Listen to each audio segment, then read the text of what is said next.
नमस्कार, आदाब, सत श्री अकाल। मैं हूं समीरा और स्वागत करती हूं आपका आपके अपने प्रोग्राम में जिसका नाम है हेल्थ प्लस। दोस्तों, ज़िंदगी में सुख और दुख आते जाते रहते हैं। सुख आने पर तो हम बहुत खुश हो जाते हैं, लेकिन दुख आते ही हम बहुत परेशान हो जाते हैं।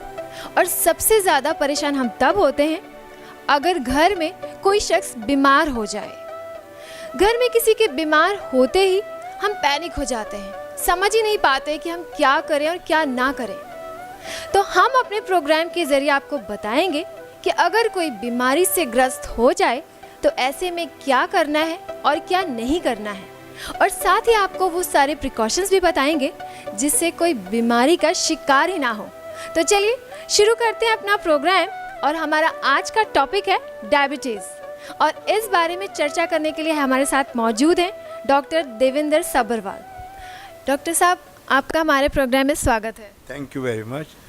आज हम बात कर रहे हैं डायबिटीज़ के बारे में। तो सबसे पहले हमारे दर्शकों को ये बताइए कि डायबिटीज़ होती क्या है, इसे आप डिफ़ाइन कैसे करेंगे?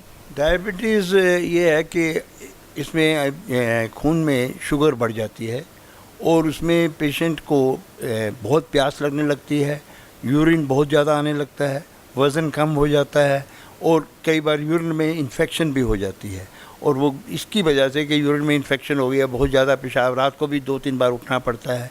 तो वो जब शुगर डॉक्टर के पास जाते हैं तो जब ब्लड शुगर टेस्ट की जाती है तो उसमें शुगर नॉर्मल से ज़्यादा होती है, और यूरिन में भी जब टेस्ट करते हैं तो यूरिन में भी शुगर आने लगती है। नॉर्मल यूरिन में शुगर नहीं आती है, तो इसको हम डायबिटीज़ कहते हैं।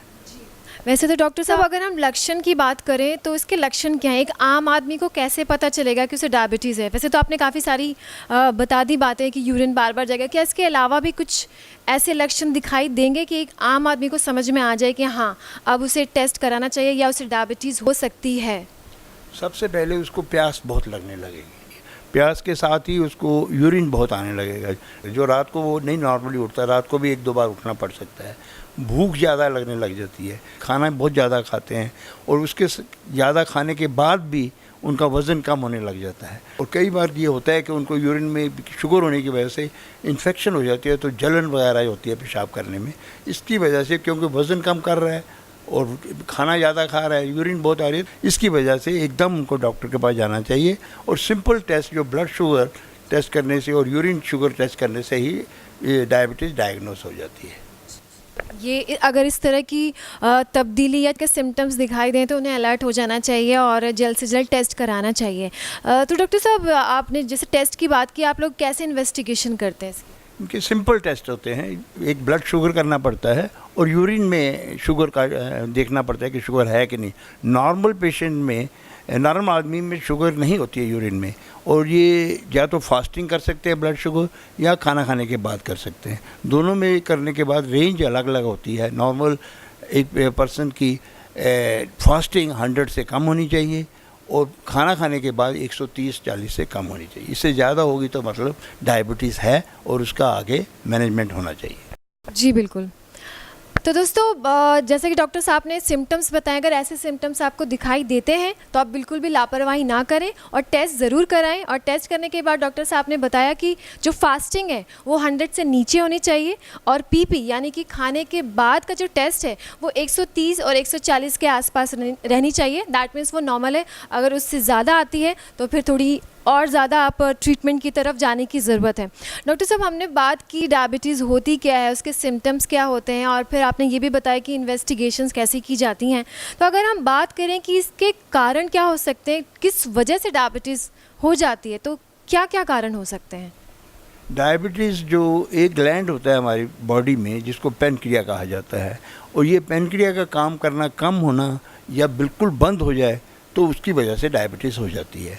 अब ये क्यों कम करता है, क्यों बंद हो जाता है इसका फंक्शन, इसमें बहुत से रीज़न है। सबसे मोस्ट इम्पॉर्टेंट रीज़न जो है इसका, कोई ना कोई टेंशन ज़्यादा लगा लेने से, या कोई इन्फेक्शन पैनक्रिया में हो जाए, या कई बार ये पैदाशी भी होता है जिसको हम जुवेनाइल डायबिटीज़ कहते हैं, कि बचपन से ही वो पैदा बच्चा होता है जिसकी पैनक्रिया जो काम नहीं करता। वो सबसे सीरियस प्रॉब्लम होती है जो जुवेनाइल डायबिटीज़ होती है। बाकी गलत खाना खाने से, जंक फूड खाने से, या ओवरवेट हो जाने से, इन सब चीज़ों से डायबिटीज़ हो जाती है। मतलब अलग अलग कारण हो सकते हैं। जी डॉक्टर साहब, अगर हम अब बात करें इसकी ट्रीटमेंट की, तो इसका ट्रीटमेंट किस तरह से होता है? इसके ट्रीटमेंट के लिए देखना पड़ता है कि जो पेशेंट आया है उसकी ब्लड शुगर कितनी है, उसकी एज क्या है और कितने साल से उसको ये प्रॉब्लम चल रही है।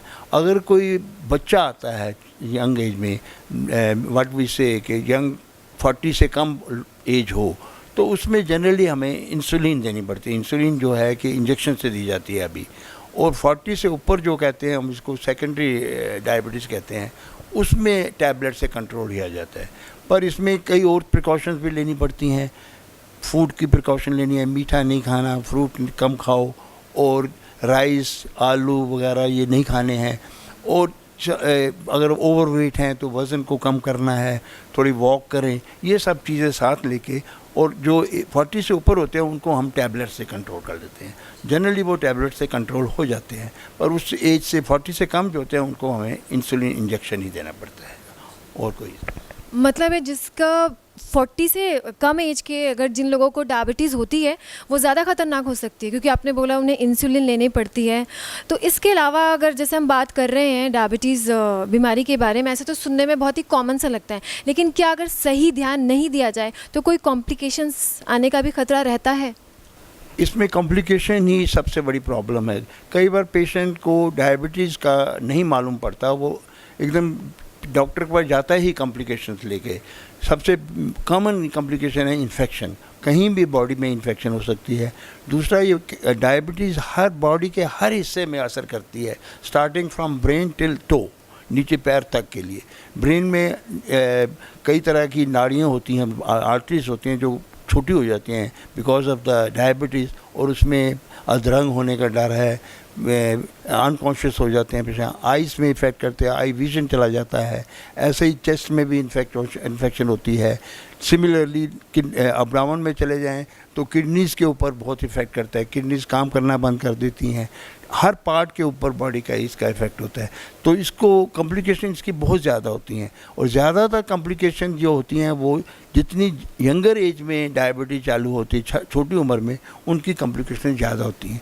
अगर किसी को डायबिटीज़ 40, 50, 60 साल की उम्र के बाद चालू होती है तो उसमें चांसेस हैं कि कम कॉम्प्लिकेशन में, पर हो उसमें भी सकती हैं, तो कंट्रोल कर सकते हैं, और उसमें कॉम्प्लिकेशन कम होती है, उसमें इंसुलिन की ज़रूरत नहीं पड़ती है। जहाँ इंसुलिन की ज़रूरत पड़ती है वो यंगर एज में ग्रुप में रहती है, क्योंकि इनकी शुगर जो है बिना इंसुलिन के कंट्रोल नहीं हो सकती, टैबलेट पे कभी कंट्रोल नहीं होती। और अगर हम नहीं कंट्रोल करेंगे तो ये सारी complication starting from the brain, toe में क्या होता है, गैंग्रीन हो जाता है। कई बार इतनी सीवियर गैंग्रीन होता है कि लेग को काटना भी पड़ सकता है, बहुत सीरियस प्रॉब्लम हो जाती है। तो डायबिटीज़ की कॉम्प्लिकेशन ही सबसे बड़ी प्रॉब्लम है। डायबिटीज़ को कंट्रोल करना सबसे इजी है अगर पेशेंट थोड़ा प्रिकॉशन ले, डाइट का कंट्रोल रखे, रेगुलर डॉक्टर के पास जाए, रेगुलर मेडिसिन ले, रेगुलर चेकअप कराए, तो ये कोई he can have a normal life जैसे कि एक बिना डायबिटीज़ वाला करता है। जी, तो ये डॉक्टर साहब ने बहुत ही इम्पॉर्टेंट बात बताई कि अगर किसी शख्स को डायबिटीज़ है, लेकिन अगर वो सही टाइम पे सही दवा लेता है और अपने खाने पीने का ध्यान देता है और सारे वो प्रिकॉशन जो हैं वो फॉलो करता है, तो एक बहुत ही नॉर्मल लाइफ वो लीड कर सकता है। लेकिन थोड़ी सी भी लापरवाही कॉम्प्लिकेशंस पैदा कर सकते हैं। तो अपना ध्यान रखें और सुरक्षित रहें। डॉक्टर साहब, हमने